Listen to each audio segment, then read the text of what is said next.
That time of year again. We are going to start registering for next school year. Over the next month and a half, we will be registering all students for the 2016-2017 school year. We're doing things a little bit differently this year, so it's very important that you pay attention. We will be in the junior classrooms starting February 4th through the 6th, the sophomore classrooms February 8th through the 9th, and freshman classrooms February 24th through the 25th. You are all making choices that will affect your future, whether that's the college that you choose to get into, the classes that you qualify to take, or CTE options as well. So make sure you are choosing wisely and listening closely. We will also be in the labs with students throughout February and into March. So make sure if you have any questions, you ask them when the counselors are in your classrooms. We won't be in our offices for a while. Hey, listen up! This may not be interesting, but it's important. We no longer print registration booklets, but you can find copies of registration booklets, this presentation, and other resources on our website. The next few slides we're going to be talking about graduation requirements and which are those right 22 credits you need to have. Over the next few slides, you'll also see several flow charts and that designate different tracks for graduation. Pay attention to those will help you out. First, let's start with English. You are required to have a total of 4.5 credits of English to graduate. This includes a full credit of English 9, English 10, English 11, English electives, which could include English 12, Applied English, College-Bound English, Journalism, Rising Scholars Comp, and Rising Scholars Lit. You also need to have a half credit of speech or oral interp. As you're looking at these credits, please don't rely on your counselors for catching all mistakes. We have too many kids to promise 100% accuracy. Rising Scholars English is going to be very tight next year. Preference will be given to current honor students. Next, we'll look at social science requirements. You are required to have a total of 3.5 credits to graduate. These include geography, American history, government, world history, and 1 full credit of social science electives. You must pass these specific classes listed. Econ can fulfill both a social science elective and personal finance requirement. Rising Scholars American History is available for juniors and seniors, but must meet Board of Regents requirement. Is this class optional? No, it's not. But what if I fail it? You get to come back again with me next year. Next, we'll be taking a look at the math requirements. You are required to have a total of 3 credits of math to graduate. You need 4 to qualify for the Opportunity Scholarship. These math classes include Algebra 1, Geometry, and Advanced Algebra. Use the flow chart to help guide you. It is important to follow the best path for your future. Math can get a little tricky, so you want to make sure that you're communicating with your math teacher. For example, if you are struggling in Algebra 1, it might be best for you to continue on to informal geometry.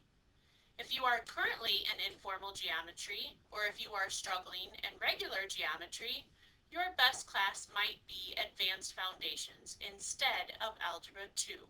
Just make sure you're communicating with your math teacher. They will know best.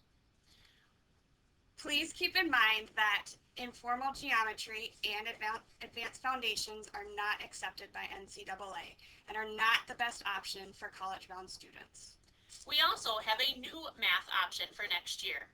We are starting college trigonometry. This will be the only trig class that we offer, but you will also be able to take it for college credit if you qualify.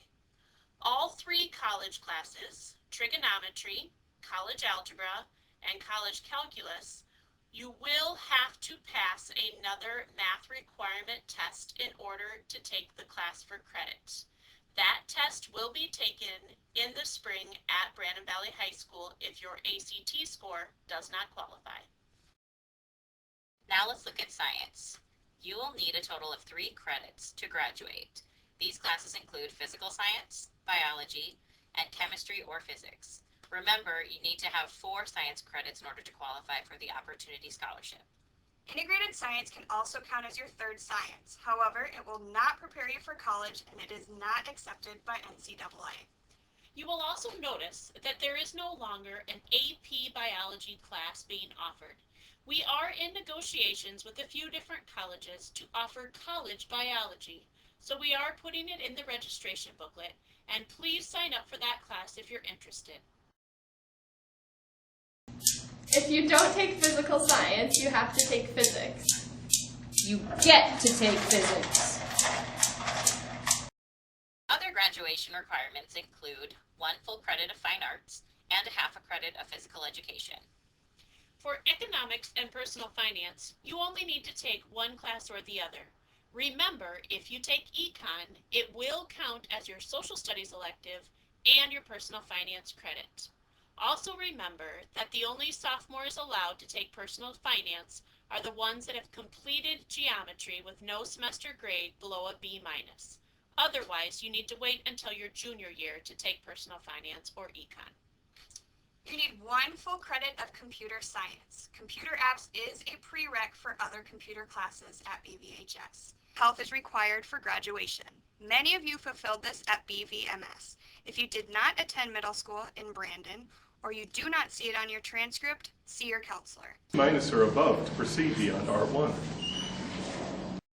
Our final graduation requirement slide includes 1 full credit of any of the following combination: approved career and technical education, capstone experience or service learning, or world language. Approved CTE classes could be taken in our building or at the CTE Academy. Senior internship applies to this category as well. Your choices in world language are Spanish, American Sign Language, or German. Remember that we look at your transcripts and your previous year's English grade needs to be C- or better to take one of the foreign language classes. We believe this leads you to the best success in that class. ¿A ustedes les gusta la clase de español? Por supuesto! When it comes to other electives, don't worry so much about the number. What we look at as counselors is that all your classes add up to 22 credits. Grace, how many credits do I need to graduate? Credits to graduate, you say? Yeah.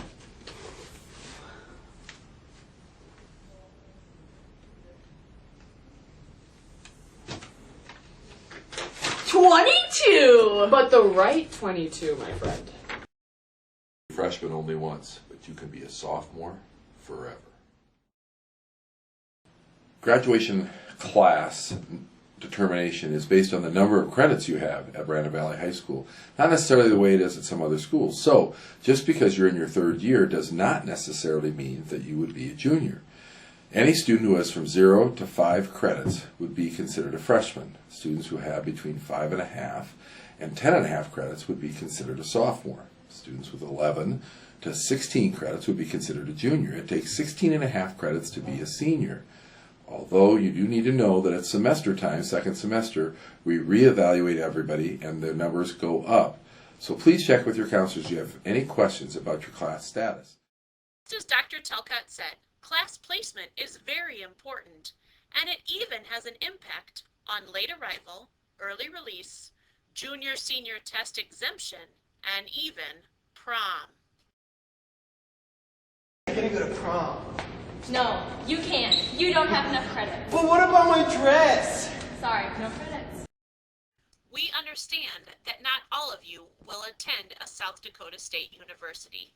However, we can't speak for any of the other states. We can only speak for South Dakota. If you want to get into one of the South Dakota State Universities, you must achieve one of the following. Graduate in the top 60% of your high school class, Achieve an ACT composite score of 18 or above, or earn a cumulative GPA of at least a 2.6. I have a big problem. I don't have a 2.6 on my GPA. How am I going to get into any South Dakota college? Yeah, but didn't you get an 18 on the ACT? Oh, yeah, I got an 18 on my ACT. Then you're good. Don't worry about it. Oh, okay, cool. Regent Scholar and South Dakota Opportunity Scholarship often get confused. Let me explain Regent Scholar first.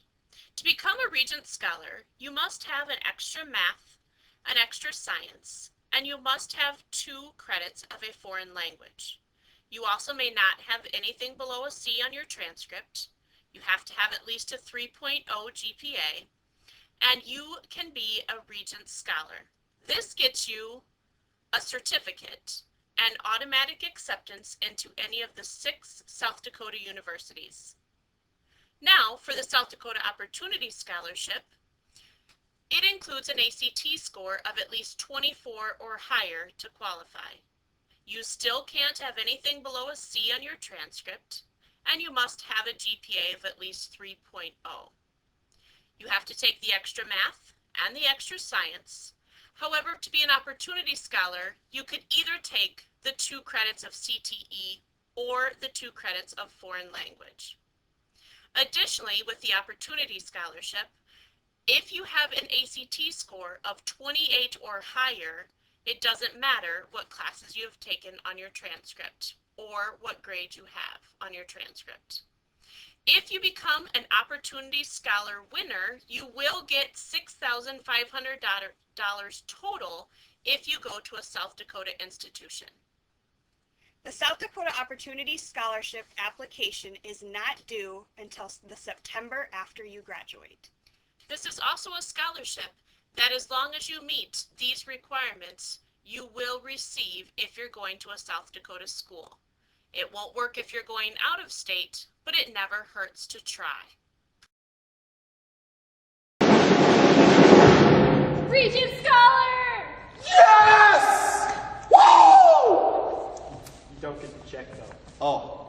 Yeah, because that's for South Dakota Opportunity Scholarship! Woo! Yay! Schedule changes. As most of you know, we do require a signed form from a parent before we'll make any of the changes. Schedule changes in August are made by appointment only and can only last 5 minutes. All changes have to be made within the first week of class. Every year, it gets more and more difficult to make these schedule changes work. Please be paying attention when you are initially registering for your classes. If there is a class you want to take, make sure you initially sign up for it. There might not be room later on. Mom, I gotta get a human development. There's way too many girls. dude. That's a good thing. No, it's not. You're way too young for that. Give me your form.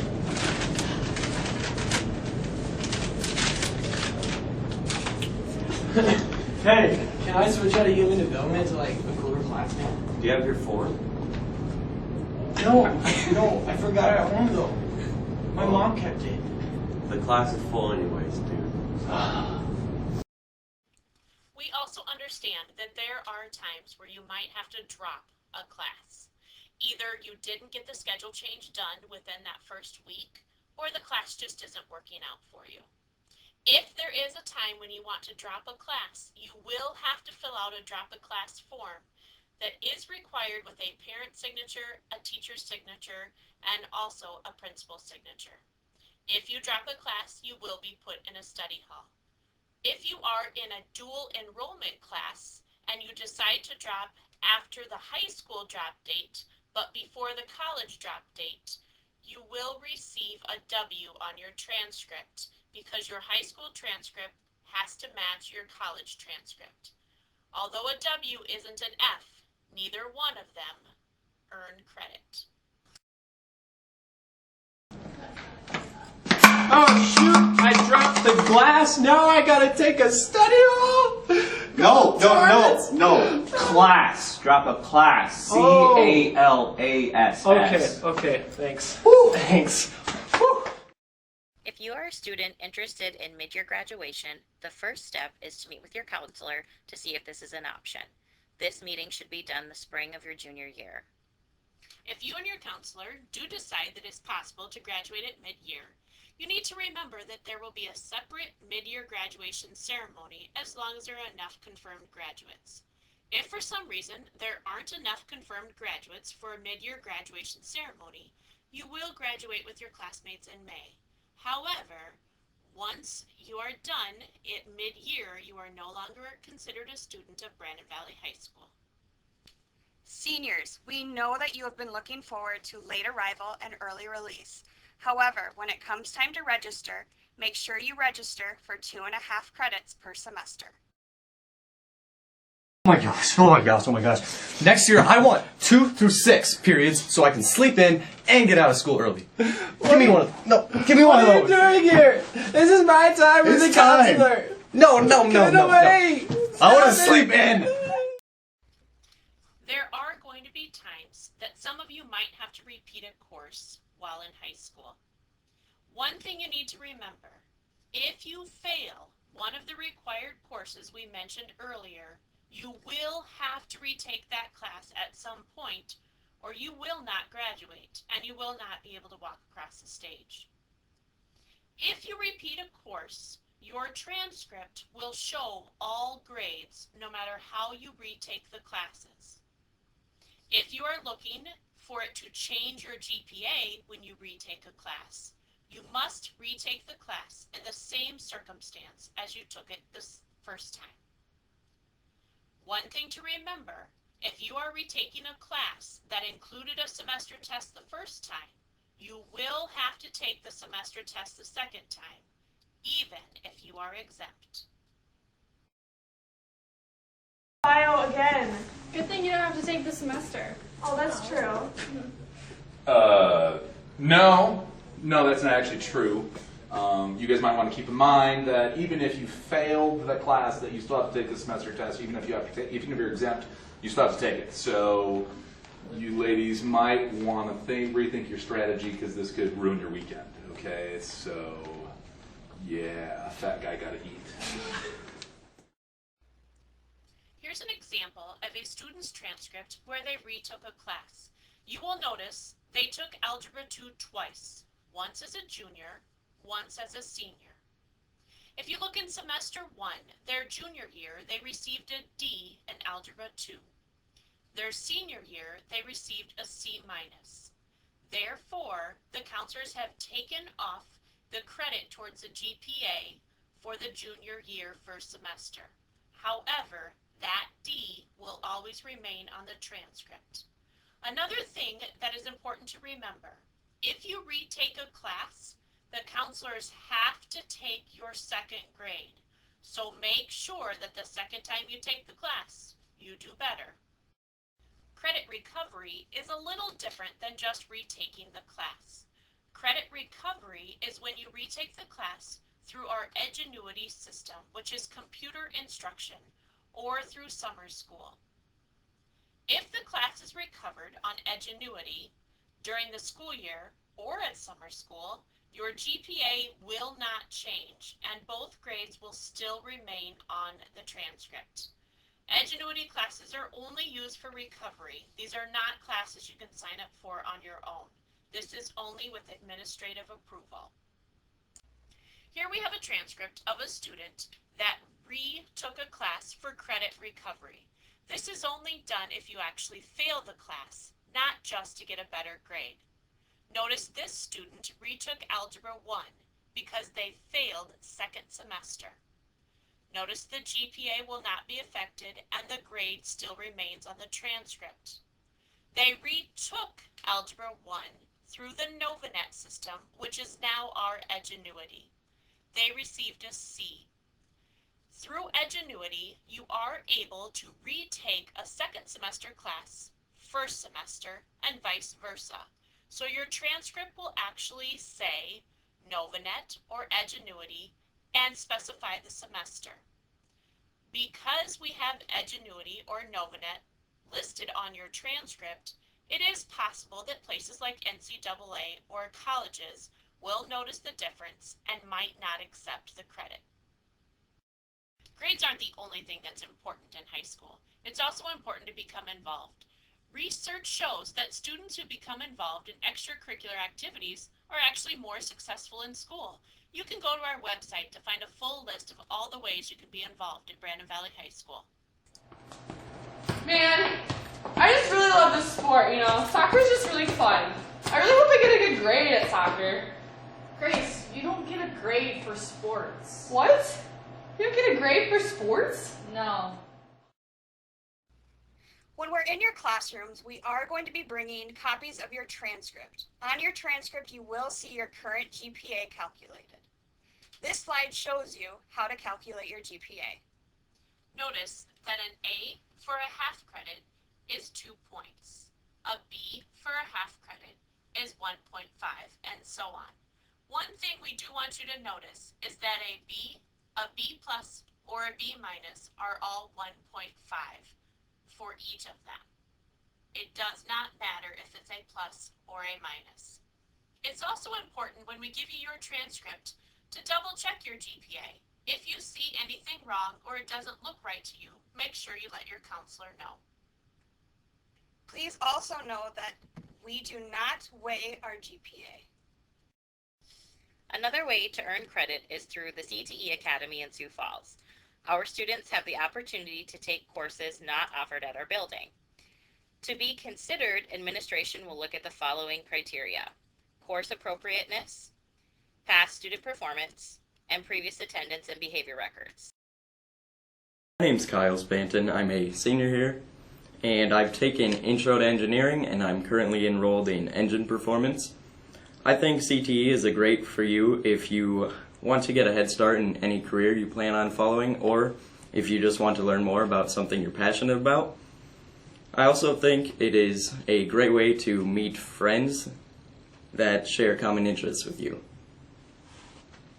Hi, my name is Morgan Leese. I'm a junior here at Brandon. I was in Health Careers 1 last semester, and now I'm in Health Careers 2.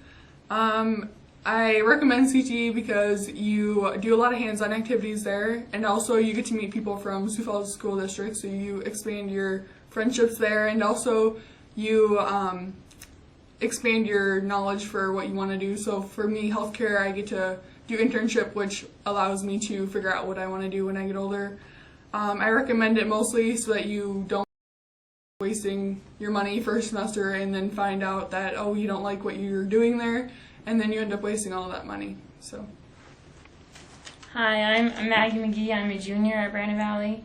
I'm taking health careers at CTE right now. I really love all the hands-on learning that you do. I think it's a great experience, and I would recommend it because it really helps you get a basic understanding of the career you're interested in.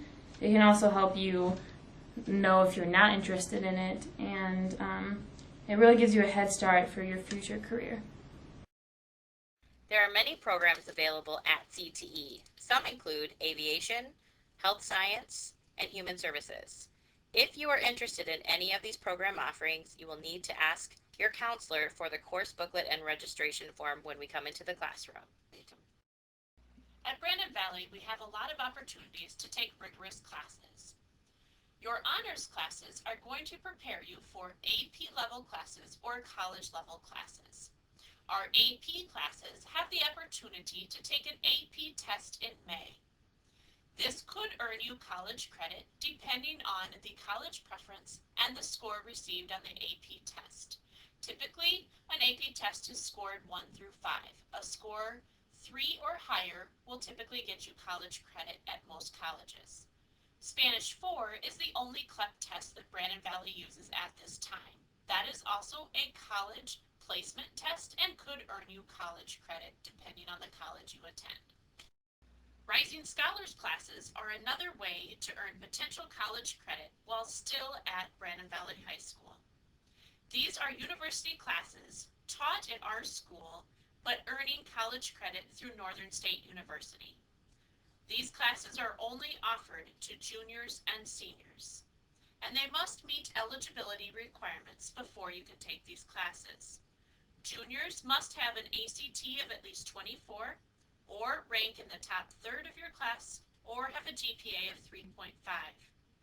Seniors must have an ACT of at least 21, rank in the top half of your class, or have a GPA of at least 3.25. There are also additional testing requirements to get into the English and math classes. It is important to understand that not all of these credits will transfer to every out-of-state school. You must check with your potential schools to make sure that these credits will transfer. If you're not sure how to do that, you need to contact Mrs. Stemwhittle. Another important thing to understand is that if you plan on signing up for these classes, you will need to either have taken the ACT on or before April 2016, or you will have to take an AccuPlacer placement test in May at Brandon Valley High School. Here are the following Rising Scholars classes that will be offered next year at Brandon Valley High School.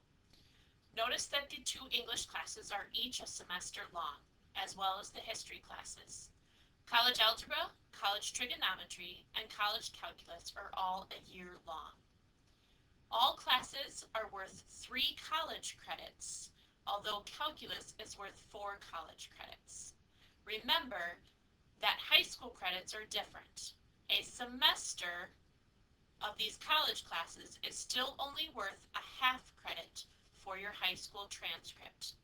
The grade you receive will show on both your high school transcript and your college transcript. So you will be starting to earn your college GPA while still in high school. Choose wisely. Last night was so insane. It was like top of the PK box, bicycle kick. Yeah, it was so sick. Hold on. I got a text. Dude, it's my college. My credits won't transfer out of state. What? Are you? I have to retake like 4 classes. No! No! Dude, I'm so... No! You'll be good. No! You'll be okay. No! Dual enrollment classes are actually different than the Rising Scholars classes. These are classes that are also offered at the reduced rate. That's the same as Rising Scholars. They are both offered at $40 per college credit. However, dual enrollment is either online or on a college campus. They are not taken at Brandon Valley High School. For the dual enrollment classes, there is a 9-credit college credit limit per semester. This is also only open to juniors and seniors, and you must meet the registration requirements. For this, we ask parents and students to sign a separate agreement, and for this, the student pays for books and additional fees on their own. This does have more offerings, but it also involves more independent work.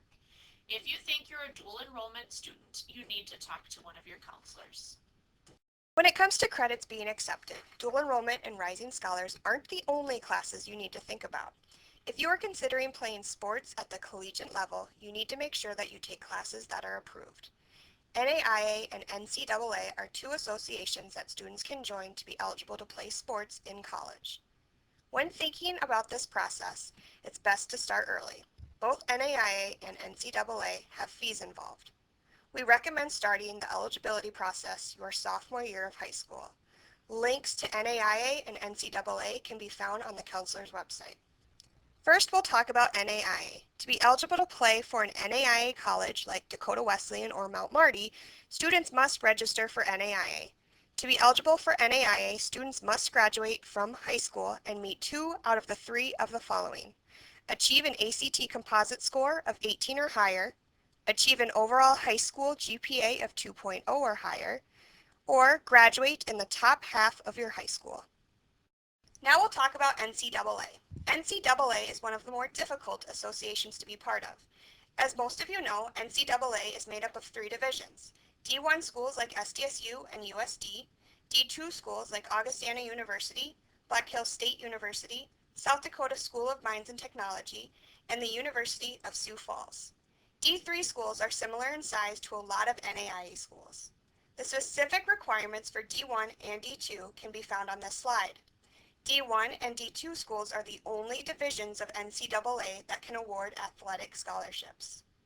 The most important thing to keep in mind when you want to play for NCAA schools is ensuring that you take classes that are approved by NCAA. The core course breakdown can be found on this slide. Remember, classes offered through Edgenuity are not accepted by NCAA. Also, NCAA does not accept informal geometry, advanced foundations, or integrated science. There are also some electives at BVHS that NCAA does not recognize. Okay, students, that about wraps up this presentation. We know it has been long and lengthy, and we thank you for your paying attention and listening to all of the requirements that we've set forth for you to graduate. We want you to be successful, and we want you to make some choices. So that's very important to us as counselors. Keep in mind that we will be in your English classrooms over the next 2 or 3 weeks, juniors first, then sophomores, then freshmen. When we go into your classroom, it's very important to have a plan already in place, because in the classroom we will ask you to go through your graduation checklist using your updated transcript. We will bring that in for you. We will want you to either create or look at an already created personal learning plan, which is your 4-year plan, to make sure that you have a plan to get all these classes in before you graduate. Probably the most important thing that we'll do in the classroom is you will actually fill out your registration form and register for your classes. The first day we come into your English classrooms, you will get that registration form and be asked to fill it out. You will then take it home, get your parents to sign off on the classes that you have chosen, and you will come back into the computer lab at a given day, and then you will actually enter your classes in the computer. It is very important that you have all this paperwork done on time, or there could be consequences. I just want to remind all of you guys that these registration forms, if they are not turned in on time, then when you do submit your parking permits, we put them at the back of the list. So there may be a chance you don't get a parking spot. So make sure you don't miss the deadline, because if the deadline's missed, you may not get a parking spot next year.